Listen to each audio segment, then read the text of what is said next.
Abbiamo sentito Zelensky che dopo tutti i soldi, dopo tutti gli sforzi, dopo tutti gli aiuti, ha pure il coraggio di lamentarsi. Amico mio, stai perdendo la guerra, stai perdendo uomini, stai perdendo credibilità e dignità, firma l'accordo di pace il prima possibile. Firma l'accordo di pace il prima possibile. Devi scegliere fra una sconfitta e una disfatta. A sharp political rift is emerging in Europe, and this time it's coming from inside Italy's own government. Italy's Deputy Prime Minister and League Party leader Matteo Salvini has delivered a blunt message to Ukrainian President Volodymyr Zelensky: sign a peace deal, now. Addressing fellow party members, Salvini accused Zelensky of squandering international support, saying that despite receiving massive financial aid, military assistance, and political backing, Ukraine's leader continues to complain. Salvini went even further, claiming Zelensky is losing the war, losing lives, and losing trust, and warned that dignity itself is at stake unless a peace agreement is reached immediately. The comments come just days after Zelensky took the stage at the World Economic Forum in Davos, where he openly criticized the European Union, accusing Europe of hesitation and indecision at a critical moment. Sorry, but Putin is not on trial. And this is the fourth year of the biggest war in Europe since World War II. And the man who started it is not only free, he is still fighting for his frozen money in Europe. And you know what? He is having some success, it's true.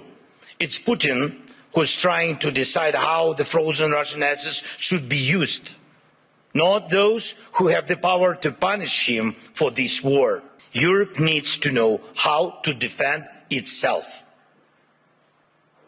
And if you send 30 or 40 soldiers to Greenland,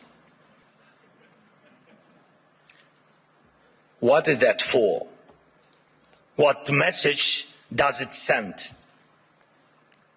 What's the message to Putin, to China? And even more importantly, what message does it send to Denmark? The most important, your close ally. You either declare that European bases will protect the region from Russia and China and establish those bases, or you risk not being taken seriously because 30 or 40 soldiers will not protect anything. And we have told our European partners multiple times, act now. Act now against those missiles in Belarus. Missiles are never just decoration. But Europe still remains in Greenland mode. Maybe someday someone will do something.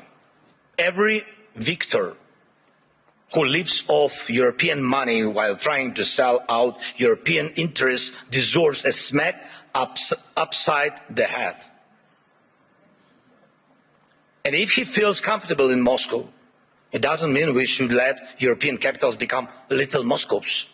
In Europe, we are advised not to mention tomahawks. Not to mention tomahawks to the Americans, not to spoil the mood. And we are told not to bring up Taurus missiles. When the subject is Turkey, diplomats say don't offend Greece. When it's Greece, they say be careful with Turkey. In Europe, there are endless internal arguments and things left unsaid that stop Europe from uniting and speaking honestly enough to find real solutions. And too often, Europeans turn against each other, leaders, parties, movements and communities, instead of standing together to stop Russia, which brings the same destruction to everyone.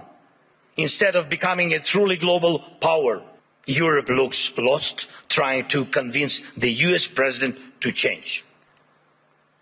But he will not change. President Trump loves who he is. And he says he loves Europe, but he will not listen to this kind of Europe. That criticism did not go down well in Rome. Italy's other deputy prime minister and foreign minister, Antonio Tajani, called Zelensky's remarks ungrateful, a rare public rebuke from a key European ally. Salvini, for his part, has long opposed sending weapons to Kyiv, repeatedly arguing that continued arms deliveries only prolong the conflict.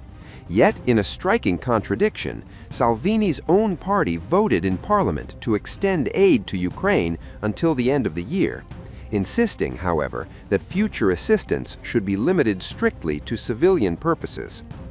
Salvini has also pointed to corruption scandals in Ukraine as further justification for ending military support altogether. But Italy's foreign policy is not set by Salvini alone. Foreign Minister Tajani has pushed back forcefully, stressing that decisions on Ukraine are made by the Foreign Ministry and Prime Minister Giorgia Meloni, not party leaders speaking to their base.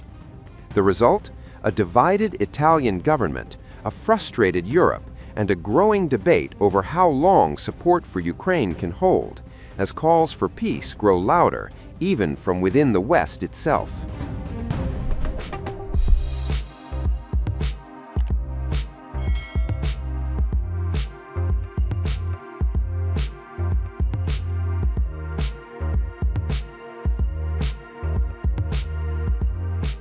Times of India videos, your daily dose of India and the world. Global news, different views, and sharp analysis. Pressure of expectation from your fans, your supporters. That is often served as a backdrop for several Bollywood. You're not a brute majority anymore. If you individually take out Tehran. Making sense of global conflicts. Tracking the new emerging world order. Strike on Israeli military bases. A multi-pronged. To stay out of harm's way as Israel started bombing targets across. Understanding changing alliances in a polarized world. Tune into TOI videos for all this and more. Click on the bell icon to subscribe and never miss an update.